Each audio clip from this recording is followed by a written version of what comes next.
Purihin po ang Panginoon. Ako po ay lubos na nagpapasalamat sa gabi pong ito na binigyan po ako ng pagkakataong tumayo muli sa inyong pong harapan. Ay binigyan po muli ako ni Pastor Jay ng microphone. Pero po nung binigay niya po sa akin ay gabi-gabi ako nananalangin sa Panginoon. Sabi ko, Lord, ang tagal ko na hindi umakyat sa stage. At patuloy kong ini-encourage ang ating mga leadership team na mag-prepare ng mga lesson at magsalita rito.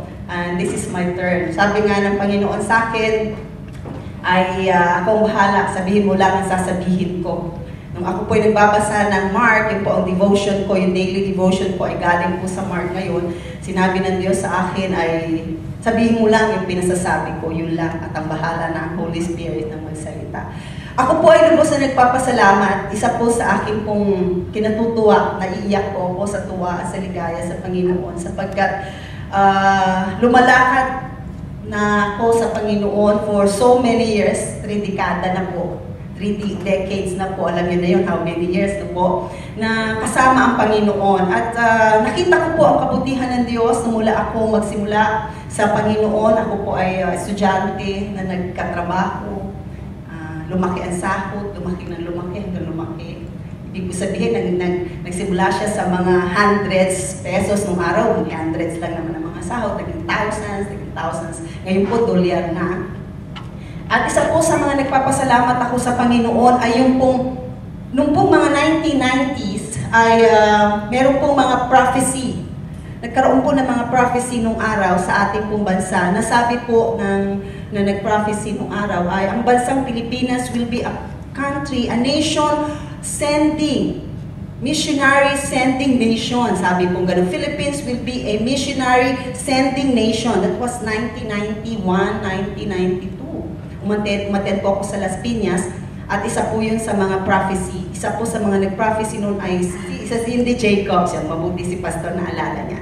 So, yun po ang isa sa mga propesya. Dahil po nung araw, kami po ni Pastor Jay ay nagde-date para po sa kaalaman ng mga kabataan, ay sa mga ganun pong klase, sa mga concert, Christian concert, sa mga revival concerts, yung po mga ganun. Kaya po alam po namin mag-asawa.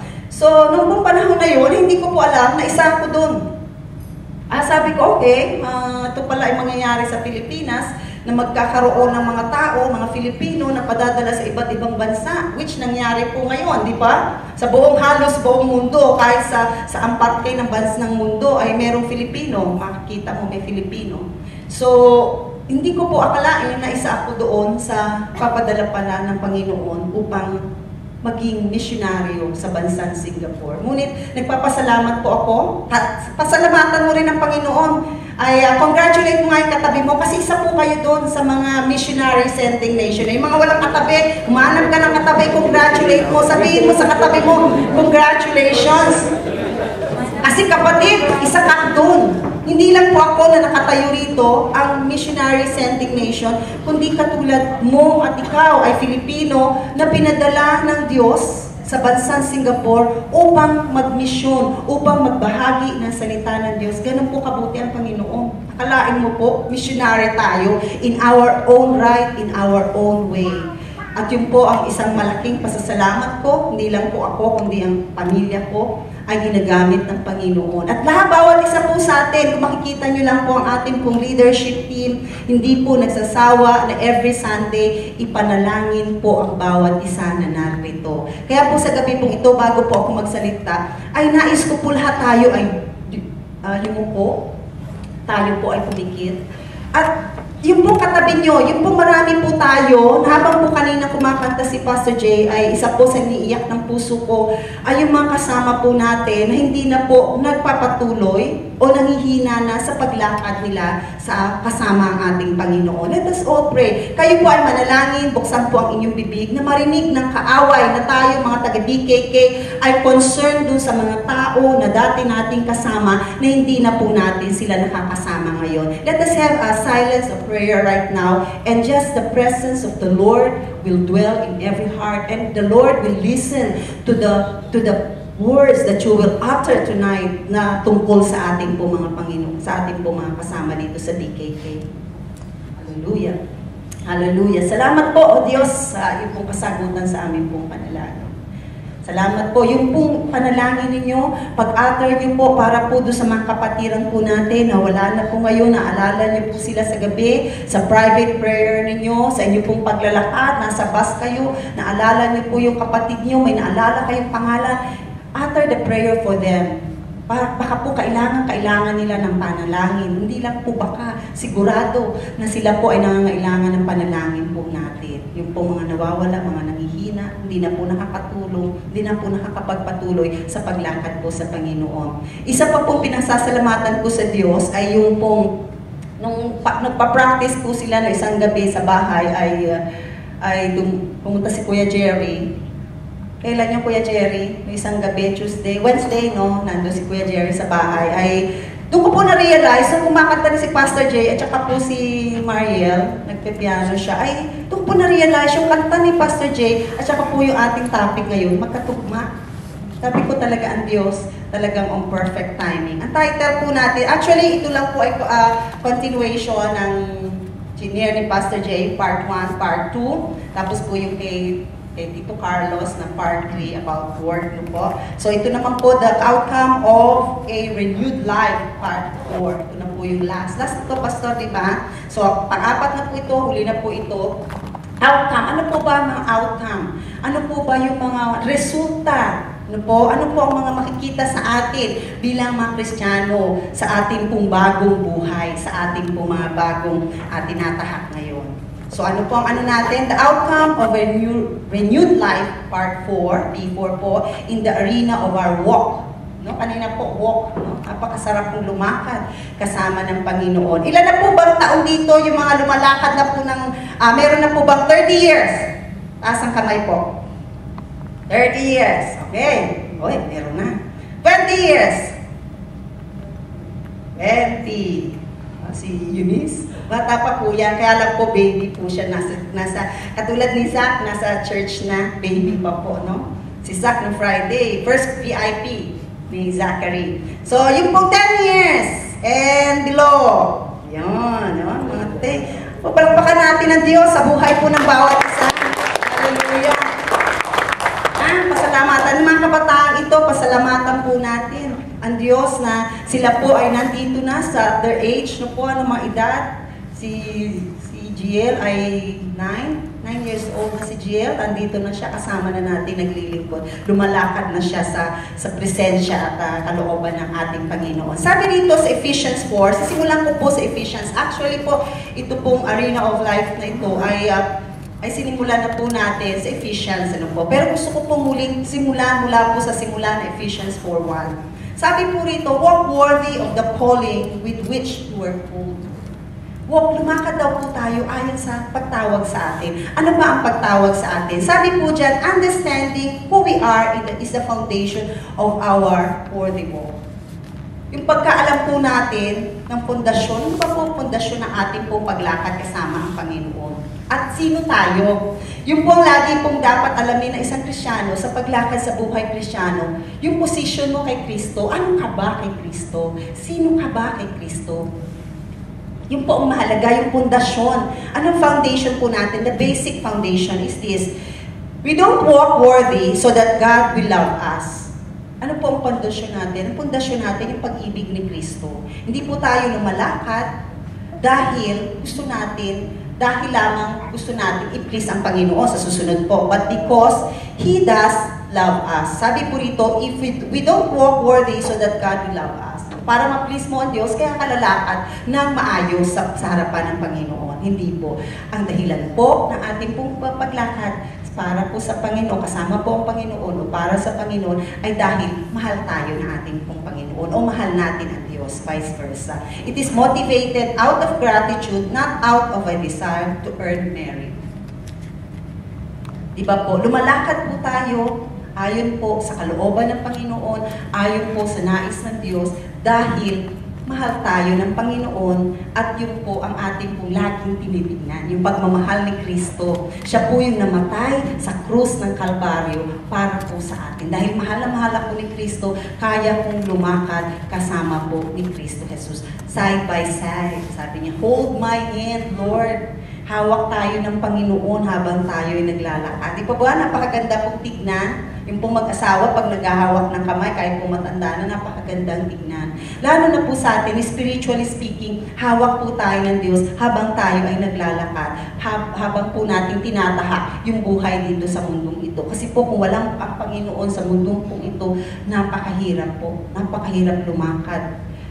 Kung wala kang Kristo sa buhay na ito, ay napakahirap po magpatuloy na maging magpakatao. Po, napakahirap po maging yung pong values, lagi pong ina-inculcate sa amin pong school ang values. Kaya sasabihin ng iba, kahit hindi Kristiyano, meron nung talaga po, kahit hindi Kristiyano, meron nung values na yun. Kasi po, mula pa lang po sa pagkabata, sa bahay, sa school, tinuturo na po ang values. Pero po, mahirap i-maintain ang values of integrity, values of resilience, values of respect, values of kaya lahat po yun ay values. Mahirap pong ka-inculcate sa buhay at panatiliin doon yung ating pong ginagawa, kundi dahil kay Kristo. Kaya po palakpakan natin ang source ng ating pong paglakad po sa ating pong Christian life ay dahil po sa pag-ibig at pagmamahal ng Diyos because He does love us. Ano naman po ang dapat nating gawin sa ating pong buhay Kristiyano? Sabi po rito, habang po tayo, alam po natin, si Kristo. Yan, alam po ng bawat Kristiyano, ng bawat tao, na si Kristo ay namatay sa krus ng Kalbaryo para bigyan tayo ng buhay. Buhay at buhay na kasiyasiya. Alam natin yan. At tayo ay dalhin niya sa langit, mag-rapture, tayo ay kasama niya doon sa langit. Mabuhay tayo ng walang hanggan sa kapiling niya. Yun po yun, ano? Pero ano po ang gagawin natin habang nasa earth pa tayo sa ating pong paglakad? Sabi ko rito, putting off the old man and putting on the new man. Tanggalin na raw po natin yung mga luma natin habang po tayo ay naglalakad o bago pa lang po tayo maglakad o mula po ngayong araw na ito, babaguhin na po natin, we will put out the old man in us and putting on the new man. Sabi po sa Ephesians 4:17-19, with the Lord's authority, let me say this, walk no longer as the ungodly do. Tigilan na daw po natin yung paglakad ng mga katulad ng mga hindi nakakilala sa Panginoon. For they are hopelessly confused. Maraming confusion, maraming hirap, maraming ginagawa na hindi kalooban at hindi kaaya-aya po sa ating pong Panginoon. Yung po ang buhay ng mga ungodly. Their closed minds, sabi po rito, are full of darkness. They are far away from the life of God because they have shut and hardened their hearts against Him. They don't care anymore about right and wrong, and they have given themselves over to immoral ways. Their lives are filled with all kinds of impurity and greed. Ano pong ibig sabihin nito? Pwede po bang mangyari ito sa mga Kristiyano? Bakit sinasabi sa Ephesians na huwag na kayong gumaya sa mga hintil, huwag kayong gumaya sa mga hindi mga Kristiyano. Kasi ito yung buhay nila, ito yung nangyayari nila sa kanila. Bakit po sinabihan tayo? Kasi po kahit po tayo mga Kristiyano, pag hindi po tayo aware sa love ng Lord, sa kayang gawin na pagpapala ng Panginoon, sa kayang gawin ng tulong ng Panginoon sa ating pong paglakad, pwede pong mangyari ito sa buhay po natin. Meron po akong narinig kahapon at nabasa ko po yung article. Tungkol po ito sa isa sa mga famous gospel songwriter, si Michael English po. Isa po sa mga marami pong kanta niya halos ay kinakanta natin, lalo na po si Kuya Ray. Pag kumanta si Kuya Ray, alam na alam ni Kuya Ray mga kanta niya. Dahil po siya ay sikat na gospel singer nung po mga 1990s. Dove Awardee po siya. Alam niyo po yung Dove Awardee, di ba po, yung sa Amerika. Marami po siyang awards na natanggap at yumaman po siya sa madami niya pong mga kanta. Mamaya po i-google niyo yung pangalan niya. Pero po sabi niya po, during the interview with Morris Cerullo, isa po siyang man of God, great man of God po si Morris Cerullo. Kilala siya nung iba rito dahil naging guest speaker siya ni Pastor Ronnie Tan nung araw sa kanilang church. Si Pastor Morris Cirulo. So during the interview po, nagulat ako dahil kilalang isa po siya sa mga ina-idol na gospel singer at gospel writer. Nagulat po ako sa sinabi niya. Sabi niya, ako po ay gospel writer, ako po ay gospel singer. Pero during that time, I never pray, I never read my Bible. For so many decades po na siya po'y magaling kumanta, magaling magsulat, hindi po siya nanalangin at hindi po siya nagbabasa ng Bible. Sabi niya, I never had a personal relationship with the Lord, sabi niya. So magugulat po tayo, Christian. Bakit po? Because he grew up in a Christian family and he was brought inside the church when he was still small. So, yung po sa kanya ay naging rutina ng buhay. Yung pong paglakad niya kasama sa Panginoon o pagbilang Kristiyano, hindi pala kasama ang Panginoon dahil sabi niya wala siyang personal relationship. So, eventually, sa kanyang paglakad bilang Kristiyano, ay wala siyang Kristo. Hindi niya kasama si Kristo. So, eventually, ang buhay niya ay ganon-ganon. Magulo po ang buhay niya. Yumaman siya. Naging sikat siya, naging popular siya sa buong mundo. Halos yung kanta niya ay talaga, record hit. Pero sabi niya, wala ako.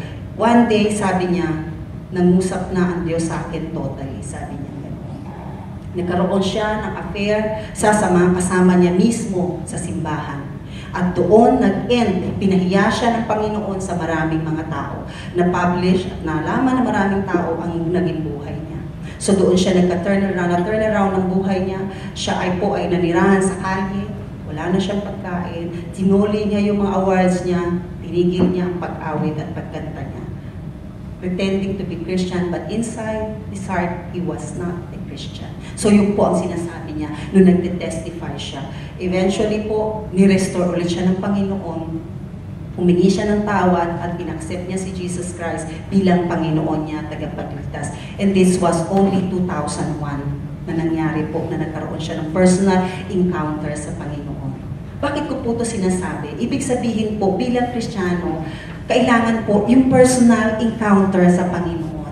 Para po makalakad tayo, yung po ating arena walk na yan, ay kasama po natin ang Panginoon. Hindi po tayo magiging successful. Sabi ni Rainer kanina, tita, kasama, oo, napagpala niya ang marami mga Christian. Marami po siyang na-revive na mga Christian. Pag kinanta yung kantahan niya, talaga ang tao halos nare-revive. Pero ang nakakalungkot, siya mismo, hindi siya nare-revive. Siya mismo ang buhay niya magulo. Siya mismo ang buhay niya walang kapayapaan. Yun po ang sinasabi niya. Kaya ang tao, napagpala ko ang tao, pero sarili ko, hindi ko napagpala. Yun po ang kaibahan, na may Kristo ka, kasama mo, meron kang intimate relationship sa Diyos. Yun po ang pinakamahalaga. Because sabi po rito, dapat tigilan na natin, alisin natin yung mga dark sides ng mga buhay na yan.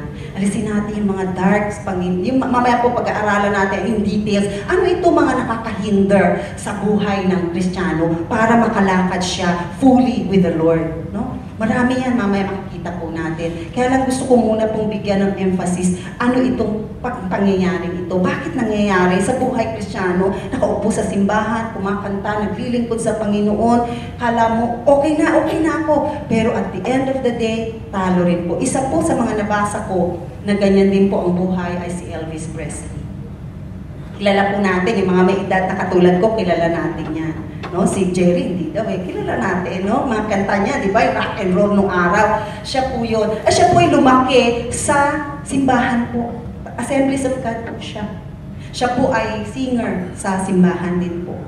Hanggang eventually, lumayo siya, lumaki siya, naging sikat, naging famous, naging mayaman, naging rich, naging wealthy, nawala po siya sa Panginoon. And he died at the age of 42, overdose po ng drug addiction. Ano po ang dahilan? Never had a personal relationship with the Lord. What is important po is the personal relationship with our Lord. Most people would like to hear the Word of God. Marami pong tao gusto ang Word of God because they love to hear the love of Christ. Of course, that is true. Totoo po yun. Our basic foundation of our Christian life is the love of the Lord in us, with us, for us. Yung pong ginawa ni Kristo sa krus ng Kalbaryo, yung po ay tapos na. It is for us. Pero po hindi po nagtatapos po doon. Kailangan po ay may paglakad na kasama ang Panginoon sa araw-araw na buhay natin. For us to succeed to our Christian life. To become strong na paglakad araw-araw. Kasi po ang buhay nito mahirap. Marami dyan. Pwede ka yumaman, you're praying for wealth. I want to become rich, Lord. I want to own different companies. Bakit hindi? Kaya ng Diyos yung bigay. Kaya lang, ang question, kaya mo ba? Kaya mo ba i-contain sa kamay mo? Baka ito ang maging dahilan na mawala ka sa Panginoon. Minsan yung po iniisip Bakit ako? Ang tagal ko na nagpe-pray na yumaman ako. Bakit hanggang ngayon hindi nangyari? Baka kasi hindi kayang contain. Bakit ako, hinihingi ko sa Lord na ganito, hindi pa kaya i-contain. Baka paglakad mo, habang lumalakad ka na marami ka ng pera, successful ka na, maganda na yung posisyon mo sa company, madapa ka at hindi ka makabangon. Yun ang ayaw ng Panginoon mangyari sa atin. Pero tayo mga taga-BKK, sigurado. Sabi nga, Lord, bakit ganito ang turo namin? Sabi kong ganun. Gusto ko ibang tuturo Pero ito po ay binigay na lesson ni Pastor Jason because this is part 4, so ready po yan, naka-ready po yan. Sabi ko, bakit? Sabi ko, Lord, bakit? Kasi parang hindi naman po kami ganito. Yung pong mga mamaya pong pag-uusapan natin ay hindi ganito. So nagkipag-usap ako sa Lord, Lord, hindi naman kami ganito. Hindi naman kami. Nakikita ko yung mga kapatiran ko sa simbahan, mga taga-BKK. Pag sinabi mo nga, talagang trabaho halos sa Panginoon, yung pag-ibig nila sa'yo, maalab Sabi niya, piniprepare lang tayo. Binibigyan lang tayo ng warning. Malaking warning sa harapan natin. Danger.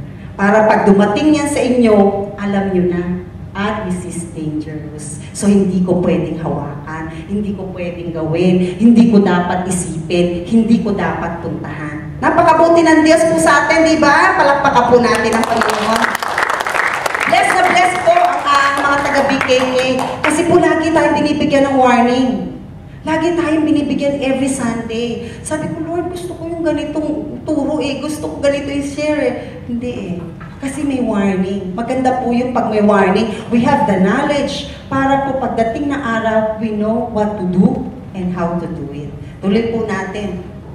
Sabi dyan, put on the new. So tinanggal na po natin, no? Tayo po mga taga-BKK nung araw pa yan, nung tayo lumapit sa Panginoon, tinanggal na po natin yung old man na yun Natanggal na yun Kaya kitang-kita na po natin, ang buhay lang ni Kuya Mike. Arce, isang maganda na po. Lagi ko pong tinitignan niya pag Natutuwa po ako. Kasi nakita ko po si Mike from the day one na siya po ay dumating sa BKK until now. How God is using Michael sa ating pong gawain. Marami pa po, hindi ko po isa-isahin kasi po maubos ang oras natin. Pero po sabi rito, put on the new man which was created according to God.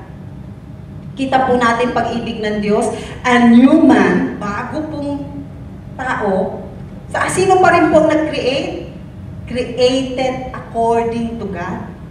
Napakabuti po ng Diyos. Hindi pa rin po according to our life or ourselves. Kasi po kung tayo yan, hindi natin magagawa. Sabi po rito, in true righteousness and holiness.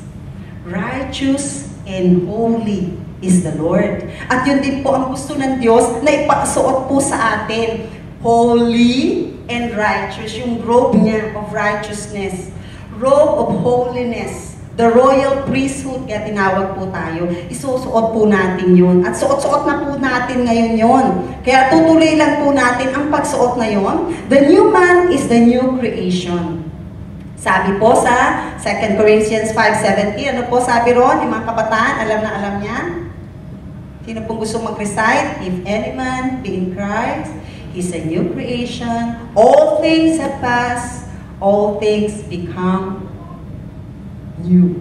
Ito po, lahat ay lumipas na. Created in us at our conversion. Simula po tayo, na ma-convert tayo, ay pinasuot na po sa atin yung new man. Amen po ba?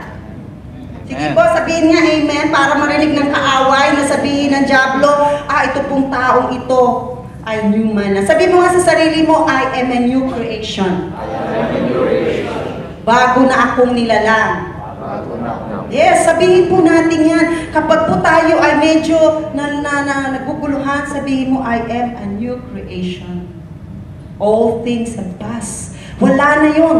In Jesus' mighty name. Doon may struggle. Dito po yung mga kasamahan natin. Kung may struggle pa po tayo, anumang parte ito na struggle natin sa buhay, sabihin mo, kapag dumarating yung struggle na yun, sabihin mo, bago na akong nilikha.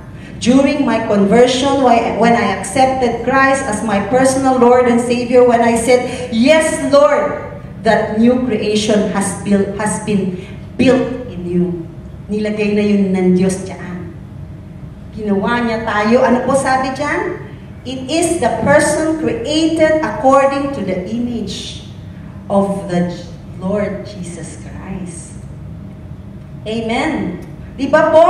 It is the person created according to the image. Sige mo nga yung katabi mo, according to the image daw yan ni Jesus Christ. Sige po, tignan natin yung ating mga kasama dyan. Yan. Yan po ay kasama natin, ay mga pogi at magaganda dahil created sa image ni Jesus Christ and instinctively righteous and holy. Praise God! Hallelujah! Palakpakan po natin ang Panginoon. We are holy, we are righteous in the sight of the Lord. Malalaman po natin, paano yan mangyayari doon po sa dulo. Ako po ay, nung ginagawa ko po ito, ako tuwan-tuwa sa Panginoon sa revelation niya eh. Nung sinusulat ko po ito, tinatype, sabi ko, Lord, napakabuti mo naman po sa amin at gusto mo pong sabihin lahat ng ito. Napakaganda po, lalo na po yung ending part natin. Makikita po natin yung pag-ibig ng Diyos na sa atin. Napakadaling lumakad kasama ang Panginoon kapag po alam natin lahat ng sinasabi niya. Sabi po dyan, Ephesians learn Christ, not only learning about Jesus, but also learning Him. Sabi po dyan. This means a living, abiding knowledge of Jesus will keep us from the kind of sinful conduct. Paul speaks of just knowing about Jesus isn't enough to keep us pure. So it answer also our question kanina. Alam ko yung question kanina ni Rainier habang kinukwento ko po si Michael English kanina sa kanya ay medyo, syempre, nagulat ka, no? Christian, tita, mangyayari yan. Sabi po rito, it's just a head knowledge. Iba po yung Kristiyano na may head knowledge. Alam yung grace, alam yung righteousness, alam yung holiness, pero hanggang dito lamang po. Kailangan po yung nandito sa ulo natin, sa utak po natin, bumaba po sa puso natin. Doon po makikita yung paglakad na kasama si Kristo. Kasi po kung puro head knowledge lang, head knowledge, ay mahirap po makalakad. Kaya sabi po rito, pure isn't enough to keep us pure. Knowing about Jesus. Kaya mo sandali, pero hindi mo kaya throughout the journey. Journey po ito eh. Medyo mahaba-haba pa pong lakbayin ang gagawin po natin. Kaya po kailangan natin hindi lang head knowledge. Kilala mo, alam mo Bible. Marami po sasabihin, alam nila ang Bible. Alam nila ang Christianity. Alam ko Christianity, theology, alam ko yan. Hermeneutics, alam ko yan. Graduate ako dyan, masteral. Lahat na. Pero po hanggang dito lang, hindi bumababa. Pero ang taga-BKK, sigurado ko, nasa utak na, nasa puso pa. Palakpakan natin ang Diyos. Hallelujah. Yan po tayo lahat. Kasama po natin sa gawain sa Panginoon. So if you want to know the Lord Jesus Christ, you must live with Him. Live with Him. He must Himself speak to you. You must abide in Him. You must live with Him. Sa susunod pong ganyan, sabi po rito, He must be the choice companion of your morning hours. Pagising pa lang po sa umaga, siya na yung kasama mo. Good morning, Jesus. Good morning, Holy Spirit. Meron po ako nabasa ng libro noon, Good morning, Holy Spirit. Napakagandang libro.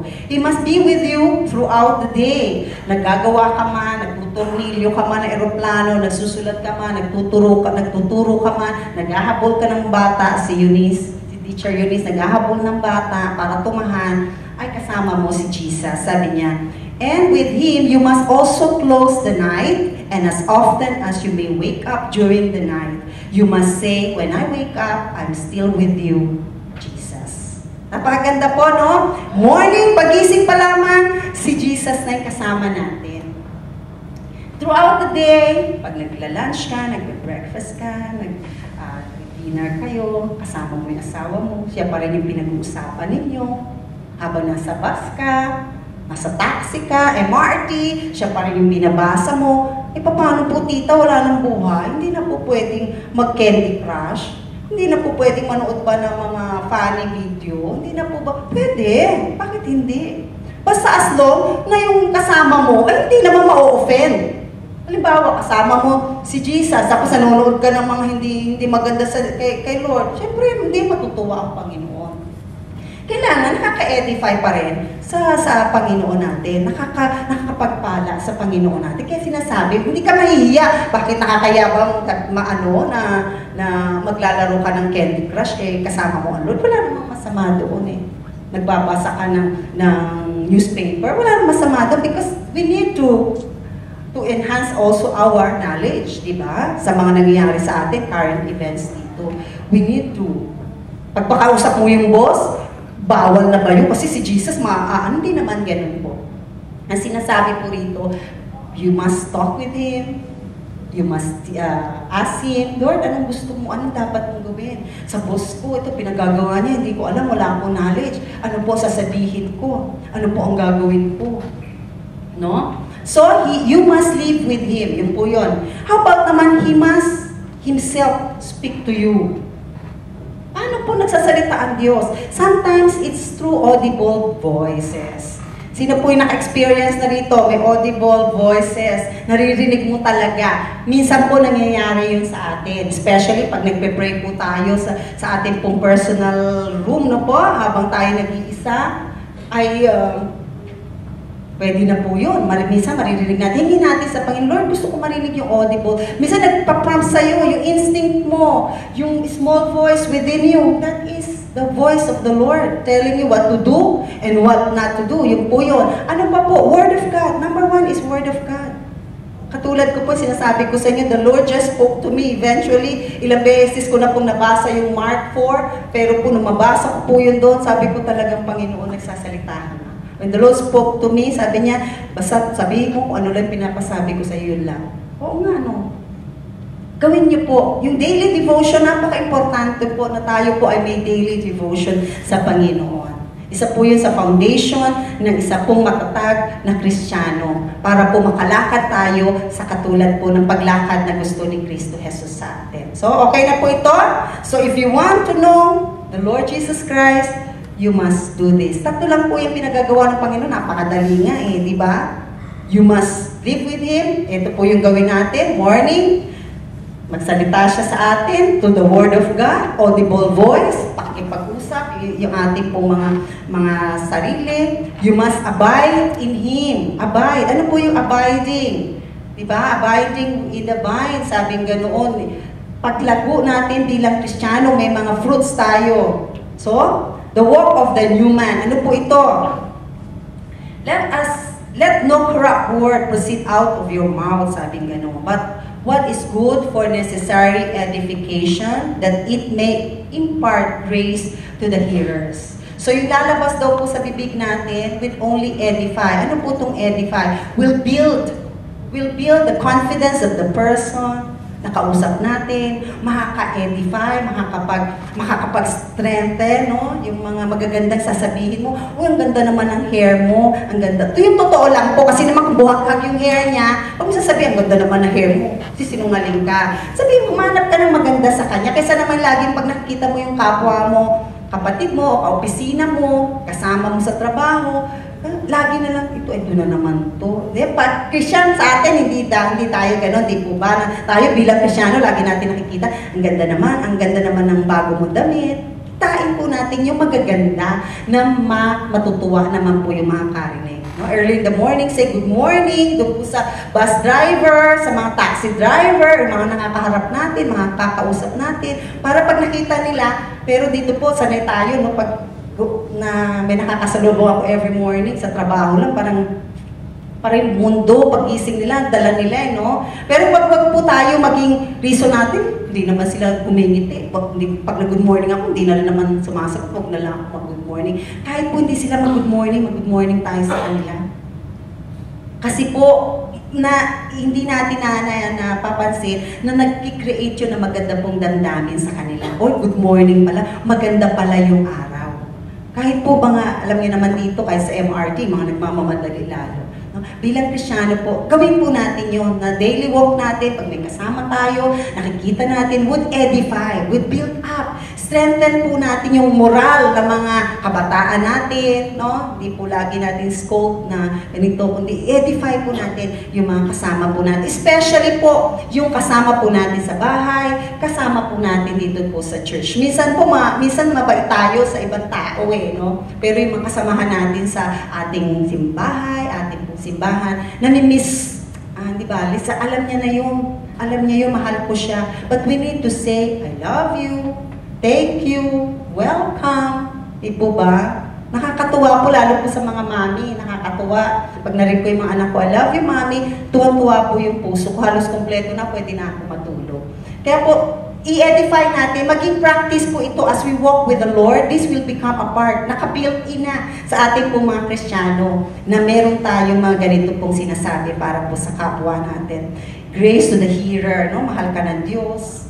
Alam niyo po ba, pag sinabi lang yung mahal ka ng Diyos sa isa pong hindi Kristiyano, o kahit po Kristiyano, ay matutuwa na po siya, maiiyak na po siya, at mararamdaman niya na po ang banal na Espiritu.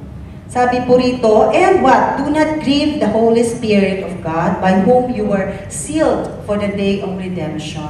Nakasealed na po tayo ng banal na Espiritu.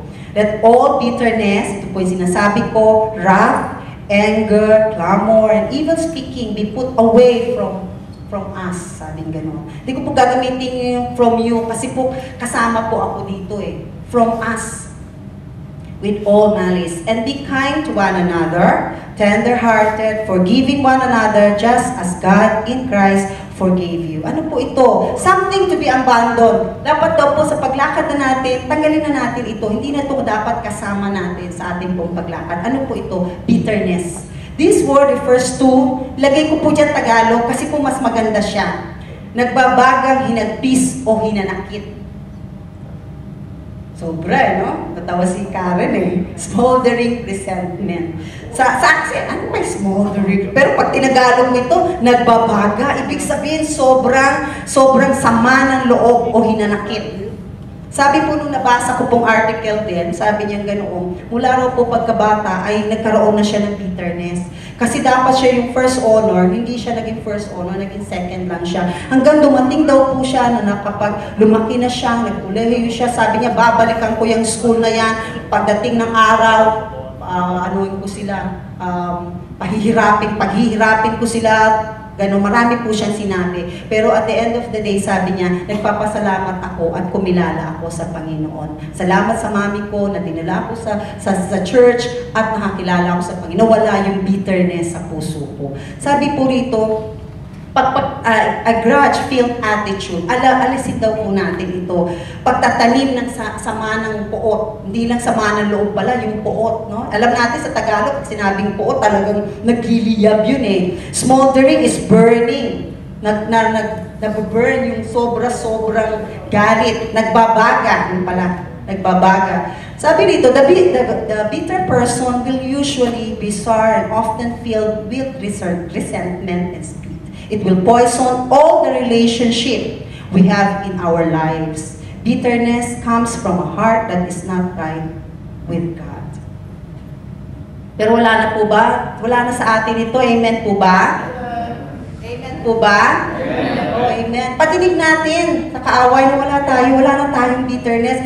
Actually po, madali ito i-create sa atin Diba? Diba po, noong araw, pinagalitan mo ko, sigurado sang araw. Ano to sa atin eh. Madali pong sabihin ito. Lalo na hanggang ngayon, may mga Christian, mga non-Christian tayong kasama na parang niloloko tayo, lalo iniisahan tayo. Di po ba? Merong panahon, maggaganito ka talaga eh. Ito talaga, oh, lagi na lang ako iniisahan sa pagtatrabaho, ako na lang inuutosan lagi. Magkikaroon ka ng bitterness eh. Pero sabi ng Diyos, wala to sa atin. Kasi what? It will only ruin. Poison.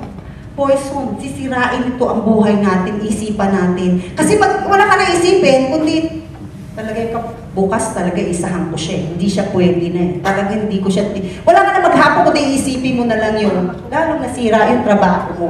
Yun po, isa po mga dahilan yan. It will poison your relationship sa lahat ng tao. Tingin mo na sa lahat ng tao manloloko. Di po ba? Tingin mo sa lahat ng tao, manloloko na. Yan, lolokohin ka lang yan. Hindi ka niyan babayaran. Naku, hindi ka niyan tutulungan. Tinulungan mo siya, diloko ka nga yan eh. Marami pong ganoon. Pero sabi ng Diyos, alisin daw po natin to. Abandon daw natin to sa buhay natin. Sabi niya, ano mga mangyayari pag meron tayong bitterness sa puso at kaisipan natin? Bitterness will make you sick physically. As you fret and worry over what you think, persons or institutions have done to you, your body will respond in sickness. Yung tinatawag, marami po yan eh, no? Marami yan. Sabi, stress lang yan, pero wala ka naman sakit talaga, no? Bitterness will harm you emotionally, sabing gano'n. The root of bitterness will entangle itself around your peace, your joy, your happiness, choke the life right out of them. It will leave you sad, empty, yung puso mo, yung damdamin mo, paulit-ulit na yun sa'yo. So, hindi ko po tatagalan dito. Bitterness will destroy your relationship with others. As bitterness grows, you will become a negative, critical person. Kaya po meron kayong mga tao na naririnig na wala na silang sinabi na maganda. Sa bansa nila, sa tao, sa pamilya nila, sa company nila. Mga ano ko lang po ito na isa lang po sa mga wisdom. No po, pag umalis po tayo sa isa pong company o ano po nating isang tao, huwag na natin pong pag-usapan. Yung mga bitterness po natin sa company, kasi yung company ko, mga ganito, umalis na po tayo doon eh. Sarado na po natin yung door para po sa company niyo. Okay po? Umalis ka po doon sa isang company, sa welcome company, umalis ka na ron. Huwag mo na siyang pag-usapan, wala kang magandang sasabihin. Okay po? Pero kung meron kang magandang sasabihin, ay kapatid, maganda ron, sige. Kaya mo pala sinasabing maganda ron dahil gusto mo para mapahamak na yung kapatid mo. Pag pumasok ka doon, sigurado, papahirapan ka doon. Hindi naman po yung gano'n. Kundi yung totoo lang po. Pero anything na wala ka na pong sasabihin, kasi bitter ka, kasi naman talaga eh, ganito yung company ko eh. Wag na. Tigil na po natin yung bibig natin kasi ang Diablo is also watching our lips kung ano yung lumalabas dyan.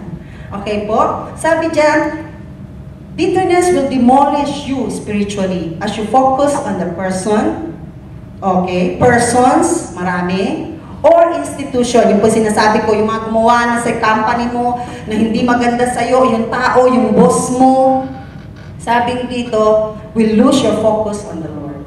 The object of your worship becomes yourself and your feelings. In essence, you become your own God. So yung spiritual po natin, nawawala na yung focus natin sa Lord eh.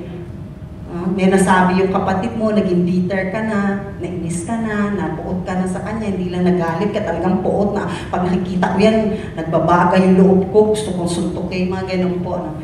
Hindi po ito hindi po tayo to, pero binibigyan po tayo ng warning. It might come and we might face this kind of situation sa buhay po natin that we will become bitter. Wrath, mabigat, wrath, sabi niya, refers to strong, vengeful anger. It carries the idea of sudden, violent explosion of anger. It speaks of wild rage. We would refer to as flying off, sabi ganito dito, sabi po riyan, flying off the handle. Yung pong bigla na lamang lumilipad na mga plato, lumilipad na mga babasagin, mga libro, bigla lumipad sa mukha ni mister, no? Yung pong mga mag-aasawa, diba? Wrath, so sobrang galit na. Revengeful, talagang hindi ka napapayag pag hindi mo rin siya naisahan, pag hindi ka nakasuntok, hindi ka na nakaganti, yun pala ang tamang word, no? So, flying off the handle. So, iba po ang ano natin. So, wala na po ito sa atin. Anger, sabi rito, refers to a deep, brooding, resentful feeling, an internal smoldering that builds continually. So, nagsisimula lang po sa galit, sa inis, yung simula, hanggang naging bitter ka na. Hanggang naging wrath na po yun. So, nagsisimula po yan eh. Yung sabing, it is the picture of a person who clenches his fist, becomes red in the face, and yet say nothing, and does nothing out of anger. Yung pong namumula, tapos susuntok na lang sa pader, ito po yung anger na ito. Clamor. This word refers to a shout or an outcry of anger. Sabi niya ganito. It speaks of an angry person losing control. We will find ourselves raising our voices, yung sumisigaw na, and acting out in a way that show we are not under the control of the Holy Spirit. Yung nagsisigaw na kayo, pag nagtatalo kayo, no? Yung mga mag-aasawa, hindi mo namamalayan, tumataas na rin yung boses mo, kaya sa company, no? Sa boss mo, pag hindi mo nagustuhan yung sinasabi ng boss mo, inuutos sa'yo, biglang tataas yung boses, ito po yung so, hindi na po kontrolado ng Holy Spirit, sabi niya. Evil speaking is when we talk about others in a negative manner. Evil speaking. Medyo gusto ko pong tagal-tagalan dito. Sabi niya, we are guilty of evil speech. This kind of talk is always the product of bitterness. So, ano po ibig sabihin? Stay away from those people who talk of others negatively. Stay away from them. Hindi po sila magdudulot ng kabutihan po sa atin. Yung mga kasama po natin sa trabaho, na wala na silang sinasabi kundi pangit tungkol sa company, pangit tungkol sa boss. Meron po mga ganun kahit po sa trabaho ko I stay away from them. Then they will ask you, what is your opinion? What do you think? Di po ba? Nangyayari din po ba sa inyo to? Yes. Sa akin, hindi po ako magbibigay ng opinion. Because later, they will quote you. Quote and unquote. Sabi nga ni Dory Ganun din si Dory Oh, ganun din nga sabi niya tungkol sa boss natin Ako, lagi po yan. Kaya po yung mga, pag nag-gather sila, kung wala po akong ako, step backward na ako, puna ako sa table ko. Doon na lang ako sa table ko, mas marami pa ako magagawa. Kesa takawanan ka doon, pinagtatawanan mo yung boss nyo, di po ba? Kita mo ba si boss ngayon? Ang damit, kulay yellow, ang sapatos, kulay Oo, di po ba? May mga ganong pangyayari. So, stay away from these people. This is evil speaking. Oo, yung pagtatawanan po natin yung mga kasambahay natin, or kasama natin sa bahay, kasama natin sa opisina, no? Kasi dito sa kasambahay, di ba, marami kayo sa isang flat ninyo, no? So, pag wala po tayong masasabi na maganda, sip na lang yung ating mga bibig. Sabi nga po, isa po sa mga lagi ko pong tinetreasure sa puso ko na tinuro po ng nanay ko sa amin ay, sabi niya, katulad daw, ang salita raw ay katulad ng feathers. Na pag nahipan mo na, mahirap mo nang i-gather. Diba yung feather? Pag nahipan mo na, lalipad siya, napakalayo, mahirap nang kunin, ibalik ulit yun at pagsamasamahin. Isa, dalawa, tatlo, ang mamimiss mo na. Ibig sabihin po, pag nasabi mo na yung salita, nabitawan mo na, lalo na po yung mag-aasawa, tip lang po, huwag pigilan natin yung sarili po natin. Huwag tayong magsalita ng masakit against the family of your husband, against the family of the wife, against each other. Kasi po minsan convenient, di ba? Comfortable na, isa anything you can say. Sometimes, evil speaking po rin yun. Okay po, maganda po, medyo, po natin, lalo po doon sa mga mag-aasawa, yung pong binigay po sa aking wisdom ng Diyos, medyo pigilan po natin yung bibig natin. Kung wala kang masasabing maganda doon sa asawa mo, huwag ka magsalita. Diba, sa damit niya, sabihin mo, palitan mo na lang, huwag mong suotin. Ganun na lang, ang pangit naman sa'yo yan. Sinabi ko sa'yo, kulay red, hindi bagay sa'yo. Itim-itim mo daw sa karet ka. Napakasakit po yun. Itim-itim mo, pangit mo, ganun na. Ako, habang buhay na po yun, pangit ko pala. Kaya pala, ganito na pala. Kaya pala pag naglalakad na kami, iniwan na ako, di na. Dumarating na po yun, nagsasalita po ako as babae. So yung mga mister po yun, lalo na po uwi sa Pilipinas, make your time po. No? Kung wala kang maganda sasabihin, tumaba ka na, lalo ka kasi, nakaupo ka lang dyan. Meron po ako nababasa mga gano'n na mga sa Facebook, no? Yung mga mister daw po nila, pag uwi sa Pilipinas, ay yun po ang mga sinasabi sa kanila. Humihingi po sila ng payo, ano po dapat gawin. So, i-appreciate naman po natin, no? Yung po maganda. Sabi nga po, hindi ko naman sinasabi po, hindi man po sinasabi ng Diyos magsinungaling tayo, pero sabihin po natin, yung totoo din. Kung wala kang masasabing totoo, wala naman akong makitang maganda. Posible naman po, pinakasalan niyo yun, ibig sabihin maganda yun. Ibig, kahit po sa mga anak, sa mami, sa daddy, sabihin po natin yung maganda. So stay away from this kind of talk is always the product of bitterness. So yung mga bitter na tao, anong ginagawa? Nilalayuan. Pero sabi mo, paano po natin masisharean siya? Eh di halimbawa, kausap mo siya, tapos meron siya sinasabi mo, alam mo Brad, parang hindi yata maganda, nasabihan natin siya. Or in other way, maganda po na sasabihin, siguro pag-pray na lang natin, o pag-pray ko na lang, Brad, para mabago yung kapwa natin. Kasi lalo po yung mga kasama natin sa trabaho, lalo po sasabihin lang, ano masasabi mo dyan? Tamad-tamad niya, no? Tapos hindi naman tatrabaho yan, binibigay lang sa atin, di po ba? Yung mga ganong kasama natin, paano nyo po di-deal sila? Deal po natin, sabihin natin, pag-pray natin. Okay? O siguro tulungan na lang natin or sabihan natin, kausapin nyo kung kaya nyo naman pong kausapin. If I love someone like I should, I will not talk about them in negative ways. Kung mahal mo yung tao, wala ka negative na sasabihin. I will not gossip about them. Isa po sa tuwang-tuwa po ako sa barkadahan kay Kristo, lalo kahit po nung nagsisimula pa lang po tayo, ay wala pong gossip. Medyo irritable po ako sa mga gossip eh. Yung po yung mga, isa sa mga ayaw na ayaw ko, yung pong chismisan. Yung pag-uusapan mo, yung buhay ng isa. Maganda po, pag-usapan natin yung buhay ng kapatid natin. Alam mo, na-promote si brother, ang ganda ng sahod ngayon. Alam mo, 7,000 ang sahod niya, galing talaga. Oo, tapos nag-aral siya. Yung po magagandang gano'n. Pero po kung pag-uusapan natin, brother, ay walang kwenta. Wag na po. Tigilan na po natin. Kahit po yung WhatsApp, di po ba, yung mga WhatsApp po, meron po ritong Viber, WhatsApp, yung po, ingatan din po natin yung mga ganun po. Na mga pag-uusap natin tungkol po sa kapwa natin, na meron dong trend ng pag nag-uusap. Ingatan po natin, it will not glorify the Lord. Sabi po dito. So, sabi ganun, I will not try to destroy their reputation. May reputation po siya. Constructive criticism or destructive criticism is still criticism.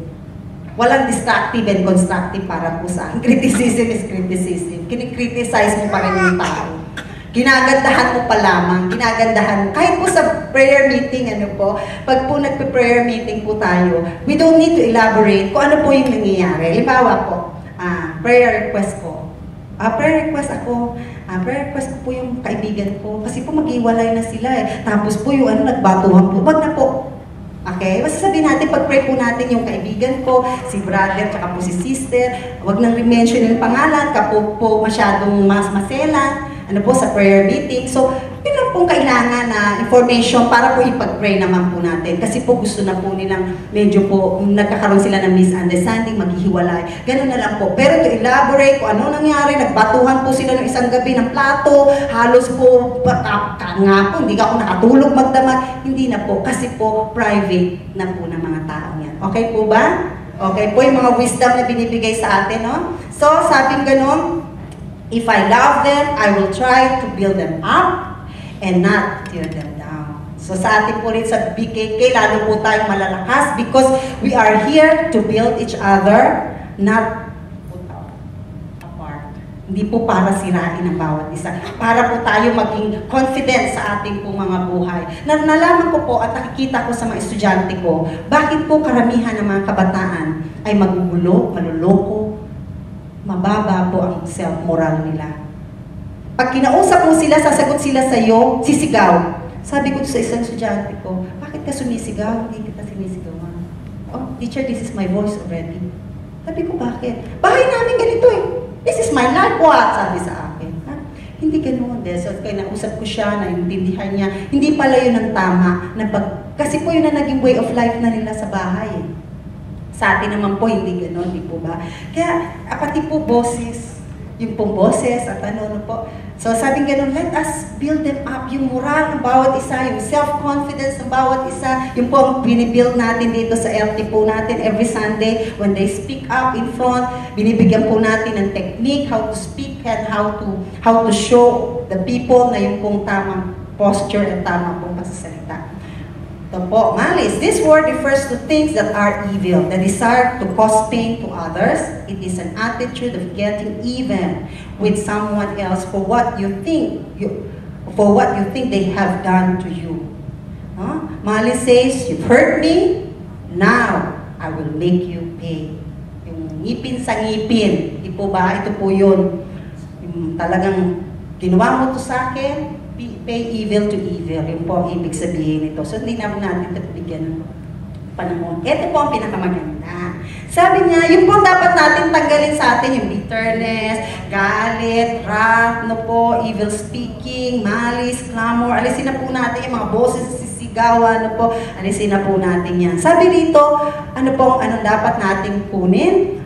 Be kind to one another, tender-hearted, forgiving one another as God in Christ forgave you. Ano po yung kindness? Kindness carries the idea of being good, pleasant, and gracious in our dealings with others. Yung dealing po natin, pakipagsalamuha po natin. Kaya po sa atin, lagi nagsasabi, di po mga Christian, uy, bakit ibang buhay mo na? Bakit parang may iba sa'yo? Kasi dati, magaspang eh. Ngayon, parang gracious ka na. Nag-good morning na, hello po. Na? May pleasant na, kasama ka. Natutuwa na yung mga taong makasama ka. Tender-hearted. This word means that we are to be compassionate toward others. Compassion. Pag-unawa, empathy. It has the idea of literally feeling another person's need in the depth of our being. Ibig sabihin po yung empathy. You don't just sympathize with them, but you feel how they feel and you are in their shoes. Nararamdaman mo yung nararamdaman nila. Naiintindihan mo yung nasa isip nila, puso nila. Pag may umiiyak, sometimes po, pag po may umiiyak at naghihingi ng counseling, actually they don't need your words. What they need is your ears. Ang tenga lang po na kailangan po nila. Pag po may umiiyak, hindi lang kailangan magsabi ka, kasi Brad, ganito dapat mo gawin. Minsan po, hindi. Isa po yan sa rule ng counseling. Counseling po, pag may umiiyak, may humingi ng tulong sa'yo, may humingi ng opinion mo, pag sinabi niya, ano masasabi mo? Actually po, hindi niya po gusto yung iyong pong sasabihin. Ang gusto niya, makinig ka sa kanya. Yung puso mo, yung isipan mo, damdamin mo, nararamdaman yung sinasabi niya. And then later on po, kasi po pag umiiyak, magulo isip niya, kahit ubusin mo yung 5 oras mo, sabihin mo na lahat yung pinakamagagandang payo dyan, hindi po niya yan maiintindihan. What he needs is your ears. And this should be medyo pigilan po natin. Kasi po, minsan po yung sinasabi natin might hurt further sa feelings ng tao na humihingi po ng payo. Ito po yung mga binibigay natin sa gabing ito. Kasi ito na po yung kailangan natin eh. Sa ating po mga Kristiyano. Kristiyano na po tayo dito. Alam ko, wala na sa ating bitter, wala na sa ating galit na galit, wala na yung puot, wala yung hinanakit, wala na po sa atin yan. But sometimes, somewhere, we will encounter a person or people like them sa ating pong cell group, sa ating pong mga bisina, sa ating pong trabaho, who will ask about us about this. Hingin yung opinion po natin. So, sasabihin po natin, ito mga natutunan po natin mula sa Panginoon. Okay? Sabi po rito, just as God in Christ forgave you, ito na po yung napakaganda, our forgiveness to others is patterned after the forgiveness of Jesus towards us. So, kung meron man po ng mga nakagawa sa atin noon in the past na po, in the past, nakakagawa ng pananakit sa atin, hinanakit sa atin, bata tayo, napalo ka ng gusto, hindi lang pinapalo ka, kinukulong ka, no? Mga teachers, mga parents, mga kaibigan, mga ganun, marami pong kwento. Ito na po yung time to forgive them and to forgive ourselves. Minsan po, madali magpatawad ng iba, mahirap magpatawad ng ating pong mga sarili. Sabi po rito, ano po yung sinasabi niya? God reaches out to bad people to woo them to Himself. Ano po ba ang ginawa ng Diyos na forgiveness para sa atin? And attempts reconciliation with bad people. Ganito po yung pattern. Kung po pa-pattern natin yung ating pong forgiveness sa ating pong, sa ginawa ng Panginoon, ito po ang ginawa ng Panginoon. Reconciliation with bad people. Which tayo po nung araw. Tayo po ay bad people, nakipag-reconcile sa atin ng Panginoon. God always makes the first move in forgiveness.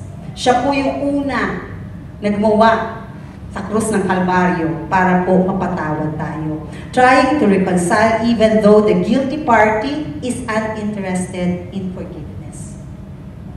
Actually po, nung araw naman hindi ako Kristyano, wala naman po akong alam sa paghingi ng tawad. But the Lord showed me that I need this, I need Him, and I need to repent and ask forgiveness for all the sins that I've done sa akin pong buhay.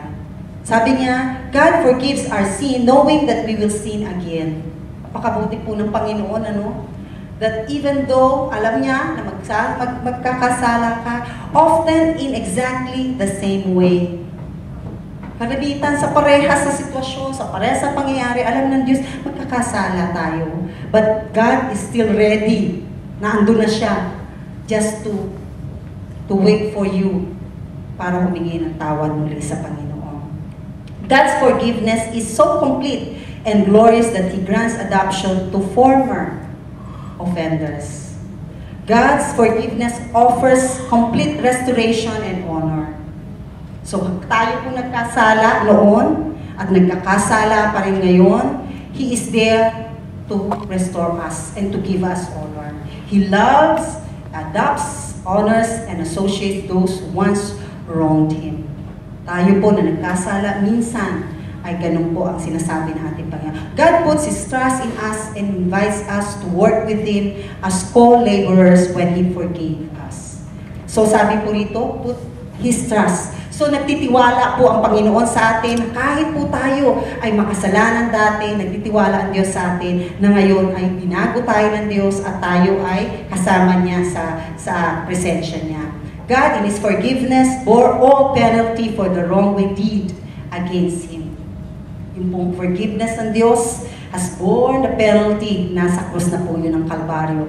God keeps reaching out to man for reconciliation even when man rejects Him again and again. Yung po mga nag-share dito ng Word of God, i-reject ka, ayaw na makinig sa'yo, let it be. Because, sabi niya ganoon, alam ng Diyos yun na dumarating yung panahon na yun. But one day, hihipuin siya ng Diyos at ang Diyos ang magbabalik sa kanya o magbibigay ng forgiveness. God requires no probationary period to receive His forgiveness. Wala pong probationary. Mamaya na, bukas na. Once you ask forgiveness from the Lord, He is there, instantly forgiving you. In conclusion po, whatever we do, how we walk, it is because Christ's love controls us. Sabi po sa Corinthians 5:14. Our walk is to please Christ who died and was raised for us. So patuloy po natin gagawin ang paglakad sa Panginoon, kasama ang Panginoon, dahil po saan? Dahil sa pag-ibig na siya pong pumipigil po sa atin. It's not our strength. Hindi po kaya ng ating pong kalakasan o strength natin ang maglakad ng ganito. Lahat po yun dumarating sa buhay natin, bitterness, wrath, anger, lahat po yung glamour, imposible na hindi mangyari at mangyari sa buhay. Pero, but because of love of the Lord and the forgiveness of the Lord na napakahaba, na napakaganda po na sinabi niya, reconciliation, honor, association, adoption, lahat na po ay para po sa atin. Kaya po, alam po natin, sa pagdating ng panahon, sa ating pong paglakad,